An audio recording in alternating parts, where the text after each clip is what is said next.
어떻게 준비할 것인지에 관한 내용입니다. 사실 뭐 이런 부분은 준비하면서 이제 저희 병원에 이제 지난주에 이제 30케이스를 딱 했습니다. 그래서 처음에 준비할 때 굉장히 좀 고민하고 그랬던 경험이 있는데 이게 이제 과정이 많이 줄면서 도와주는 분들이 많으니까 그냥 탑이 있나 보다 이렇게 생각하고 왔는데 사실 저희가 이제 기본적인 부분에서 굉장히 많은 뭐 도움을 받고 있다 이런 것을 다시 한번 느꼈고요.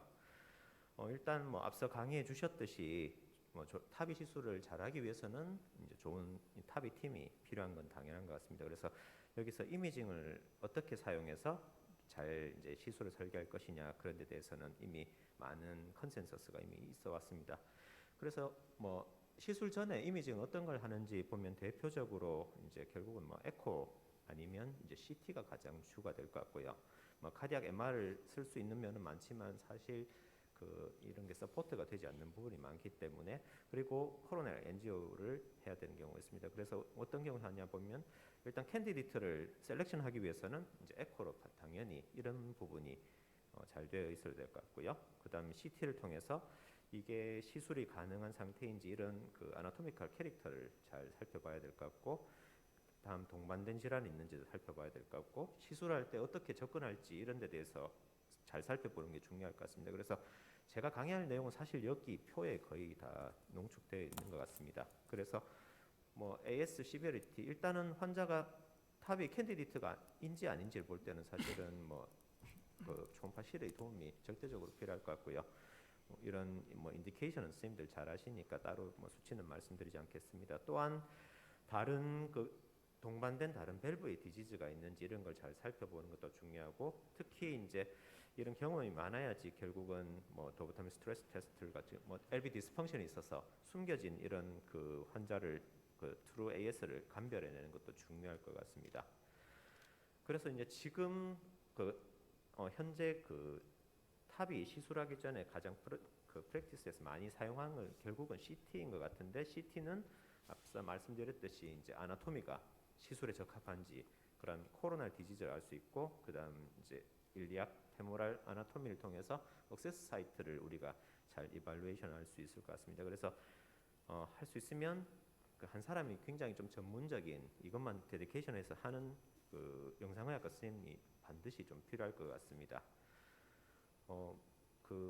이제 어퀴지션 하는 그런 프로토콜은 이미 뭐 어느 정도 정형화되어 있는 것 같습니다. 그래서 뭐 심장 쪽은 조금 더 촘촘히 이렇게 분석을 해야 될 것 같고요. 여러 가지 페이지를 통해서 분석을 해야 되기 때문에 그렇고, 그다음 이제 abdomen과 펠빅 쪽엔 될 수 있으면 레디에이션 줄이고 조금 이제 슬라이스 시크니스도 조금 덜 촘촘하게 이렇게 찍는 것 같습니다. 그래서 저희가 영상을 분석하면 이전에 이제 저희에게 별로 친숙하지 않다가 이제 탑의를 하면서 굉장히 많이 보게 되는 이런 여러 가지 분석을 보게 됩니다. 그래서 영상을 보게 되면 저희가 스리멘지오 같은 프로그램 가지고 저희가 이제 영상 했는 가지고 저희가 사이노튜브라 정션부터 LVOT까지 이렇게 한번 스크롤 해보고 어떻게 매저되어 있는지를 보면서 저희가 시술에 대해서 조금 감을 잡을 수가 있습니다.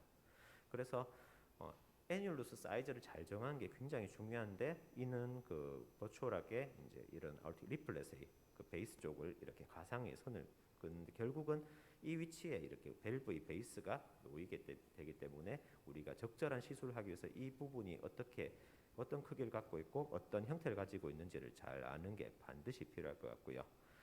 그리고 탑이 CT를 찍으면 병원에서는 저희 영상의 테라리콘 자체에서 이렇게 분석하는 프로그램을 줍니다. 그래서 사이즈를 대략 우리가 알 수 있는데 이게 이제 지난주에 했던 케이스 같은데 여기서 받았던 데이터와 이제 뭐 선생님들 잘 경험하시면 아시겠지만 컴퍼니 쪽에 의뢰를 하면 굉장히 좀 세밀하게 이렇게 해서 리포트를 주게 됩니다. 그래서 보면 조금씩 이 밸류가 다르게 돼서 저희 병원에서 너무 작게 재는 거 아닌가 이제 그런 생각을 하는데 보면 이런 RR 인터벌 여기가 이제 20%라고 돼 있는데 이런 게 조금 다릅니다. 저희 병원에 아까 했던 건 30%에서 이렇게 하게 되는데 나머지 값은 크게 뭐 차이가 있지 않지만 한 1, 2mm 정도 이렇게 약간 차이가 있게 되고요.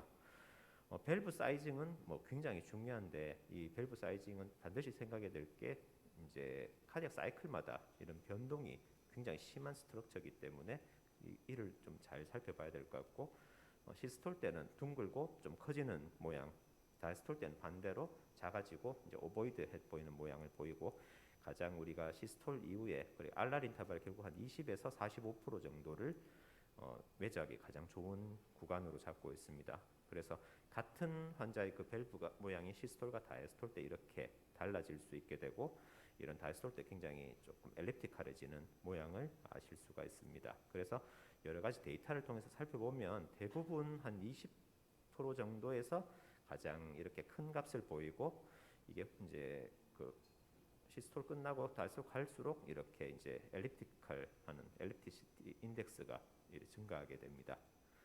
그래서 이제 사이징을 만약에 잘못하면 뭐 애뉴스 럽처나 파라밸브라 릭 이런 컴플리케이션이 많이 생기기 때문에, 사실 이제 저희 같이 이제 케이스가 많지 않은 센터에서는 이런 컴플리케이션에 대해서 굉장히 조금 좀 조심하는 면이 있고, 그래서 좀 컨저버티브하게 이렇게 좀 접근하는 면이 있는 것 같습니다. 하지만 이제 최근에 디바이스가 발전되면서 결국은 이런 앞선 연구들 통해서 결국은 파라밸브라 릭을 이제 오버사이징을 통해서, 적절한 오버사이징을 통해서 극복하는 이런 여러 가지 데이터를 가지고 저희가 사이징을 하고 있고요. 너무 오버사이징을 많이 했을 때는 우리가 이제 페이스메이커를 필요한 경우가 많기 때문에 우리가 적절한 사이징을 잘하는 게 중요하고, 지금 현재는 이제 5에서 15% 사피엔 밸브 같으면 이렇게 우리가 에어리어 오버사이징을 해서 디플로이를 준비하고 있습니다. 그래서 결국은 사피엔 밸브 같으면 에어리어 디라이브드 다이미터를 가장 중요한 파라미터로 이렇게 여기고, 이걸 통해서 사이징을 하고 있고, 또한 이제 뒤에 말씀드리겠지만 바스큘라 억세스가 가능한지도 반드시 살펴봐야 될 것 같습니다. 그래서 우리가 디바이스별로 23, 26, 29mm가 있는데, 보면 약간 겹치는 이런 보더라인하는 부분이 있습니다. 이런 보더라인한 부분에서는 결국은 우리가 조금 더 세밀하게 살펴봐서 너무 칼시피케이션이 심하거나 루트가 내려가거나 사이노튜블러 정션이 좁은 이런 환자들, 그다음 다른, 그래서 오버 익스펜전하면 뭔가 좋지 않을 아나토미를 갖고 있으면 조금 스몰러한 그런 사이즈를 택하는 것이 지금 컨센서스가 될 것 같습니다. 또 하나 이제 많이 사용하고 있는 셀프 익스펜더블 밸브를 잠깐 말씀드리면, 여기는 이제 페리미터를 가지고 사이징을 많이 하게 됩니다. 그래서 이제 페리미터를 가지고 이 뭐 제일 큰 차이점은 이게 이제 조금 캡처를 했다가 다시 리캡처를 할 수 있고, 이런 부분이 릴리즈하기 전에 뭔가 사이징을 조금 조절할 수 있는 면이 있기 때문에 약간 이제 코로나리 하이트가 낮거나 이런 환자들에게도 조금 이제 더 우리가 좀 편하게 사용할 수 있는 면이 있는 것 같습니다. 또 하나 이제 애뉴라 사이즈의 선택면이 좀 크기 때문에 여기에 대해서도 조금 더 이제 선택할 때 어떤 기준이 될 수 있을 것 같고요. 역시 파라밸브라 릭은 사이징을 좀 크게 하면 크게 할수록 이렇게 줄어든다는 것은 여기도 마찬가지인 것 같습니다. 하지만 반드시 생각해야 될 게, 사이징 크면 클수록 페이스메이커 위험이 있으니까 기존 심전도를 잘 보고 미리 좀 환자에게 설명을, 번들 브랜치 블락이 있으면 페이스메이커를 할 가능성이 있다는 것을 충분히 이야기하고 시술을 준비하는 게 좋을 것 같습니다. 그래서 지금 페리미터 사이징 차트를 보고 저희가 보통 이렇게 사이즈를 정하게 되는데, 이는 뒤에 강의에서 아마 조금 더 상세하게 설명해 주실 것으로 생각합니다. 또 하나 이제 억세스 사이트를 에발루에이션 하는 것도 역시 이제 CT를 통해서 가능하기 때문에, 우리가 왼쪽 오른쪽 어디로 접근할 건지, 최소한의 우리 다이미터가 디바이스별로 5mm, 5.5mm, 사이즈별로 6mm 이상 필요할 수 있으니까 이를 잘 살펴보는 것도 필요할 것 같습니다. 그래서 좌우를 살펴보고 디지즈가 좀 심한 경우에는 우리가 이제 너무 토토시티가 심한 경우, 이런 경우 생각하면 좌우 쪽에 어느 쪽이 좋을 것 같다, 이런 것도 반드시 살펴봐야 될 것 같고요. 또 하나 이제 펑처 사이트, 펑처를 해야 될 위치에 칼시피케이션이 있으면 이게 나중에 퍼클로즈 같은 걸 쓰게 되면 다른 문제를 일으킬 수 있기 때문에 이게 제대로 작동하지 않는 경우가 많이 생기기 때문에, 우리가 이제 이럴 경우에는 서지컬 컷다운을 하거나 아니면 이걸 피해서 펑처하는 적절한 펑처 사이트를 찾는 것도 굉장히 큰 도움을 받을 수 있을 것 같습니다. 그리고 시술할 때 각도를 어떻게 잡을지 이런 것도 제공을 해주기 때문에, 우리가 미리 이것을 이제 보통은 저희 적어두고 이제 거기 각도를 맞춰서 이제 코플라나 앵글을 우리가 얻을 수가 있습니다. 최근에 이제 저희 그 병원에는 그 2년 전에 그 하이브리드 룸 새로 만들면서 필립스 아주리온 장비가 들어와 있는데 이게 보니까 이제 하트 내비게이터라고 있습니다. 그래서 CT 그 영상을 여기서 이제 머지를 할 수 있습니다. 그래서 CT를 머지를 하면 이게 리얼 사진 아니고요. 이렇게 구현된다라는 걸 제가 보여드린 건데 이게 이제 각도를 돌려도 이게 어느 정도 돌아가는 모양이 예측되기 때문에 이게 이제 그 위치 그 밸브 위치할 때 조금 그 애매할 경우에 큰 도움을 받을 수도 있습니다. 그래서 이런 장비들은 앞으로 조금 더 발전이 돼서 많이 가이드하는 데 도움이 되지 않을까라고 생각합니다. 그리고 코로나리 하이트도 역시 잘 봐야 되는데 이게 너무 낮을 경우 특히 한 12mm 이하가 되면 이게 이제 그 밸브 디플로이 하면서 코로나리 옵스트럭션이 발생할 가능성이 높습니다. 그래서 코로나리 옵스트럭션의 리스크는 디바이스별로 보면 이제 벌룬 익스펜더블이 더 많은 것 같고 특히 이제 밸브인 밸브에서 더 높습니다. 그래서 이런 데 대해서 고려가 반드시 있어야 될 것 같고요.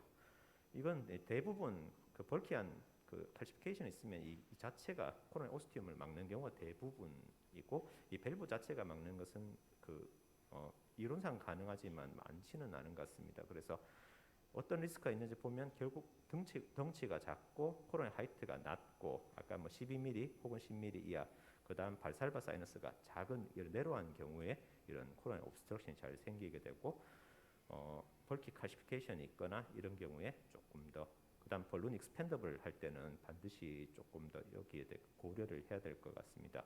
그래서 이제 이런 시나리오를 살펴보면 결국은 그 좁고 이런 낮은 그런 그 밸브 모양을 가졌을 때가 제일 많은 것 같습니다. 그래서 이런 데 대해서 반드시 매저했는 걸 고려해야 될 것 같고요. 저희가 이제 지난주에 했던 케이스인데 11mm고 이제 여기 보면 사이너스 발살바도 29 80세 할머니였는데 이게 이제 좀 리스크가 있다라고 저희 생각을 했었고요. 저희는 요거 이제 3맨지오 영상을 가지고 약간 여러 가지 돌려보면서 이제 이게 어디가 막힐까 이렇게 여러 가지 살펴봤는데 저희는 이제 사실 LAD가 이 부분이 많이 좀 문제가 될 것 같다라고 생각을 하고 일단은 그 탑의하기 전에 그 본론을 해보고 그렇게 했습니다. 근데 해보니까 LAD는 여기 보면 칼시피케이션 밀린 거는 분명히 있고요. 근데 그쪽을 막지는 않았는데 RCA가 완전 막히는 모양을 보였습니다. 그래서 본론하고 저희가 이제 코로나 프로텍션하고 셀프 익스펜더블 탑의를 그렇게 했었고요. 뭐 다행히 이게 크게 이제 옵스트럭션 일으키지 않아서 추가적인 뭐 PCI는 필요하지는 않았습니다. 그래서 뭐 시술은 무사히 마칠 수가 있었습니다. 그래서 이런 시술하기 전에 이런 리스크가 있으면 좀 더 준비가 더 필요할 수 있을 것 같습니다. 그래서 여러 가지 말씀드렸지만 탑의를 하기 전에 여러 뭐 팀들의 도움이 필요하고 특히 이제 뭐 에코 그 캔디데이트 선정할 때 그런 도움이 필요할 것 같고 CT는 결국 탑의 플래닝할 때 여러 가지 그 과정에서 큰 도움을 주고 있는 것 같습니다. 그래서 거기 이제 임상적인 그 여러 가지 리스크 팩터나 아나토믹 팩터를 고려해서 시술을 준비를 하는데 많은 정보를 얻을 수 있을 것 같고요. 결국은 적절한 이미지를 얻고 이를 통해서 우리가 좀 더 좋은 디시전 메이킹을 할 수 있지 않을까라고 생각합니다. 예, 경청해 주셔서 감사드립니다.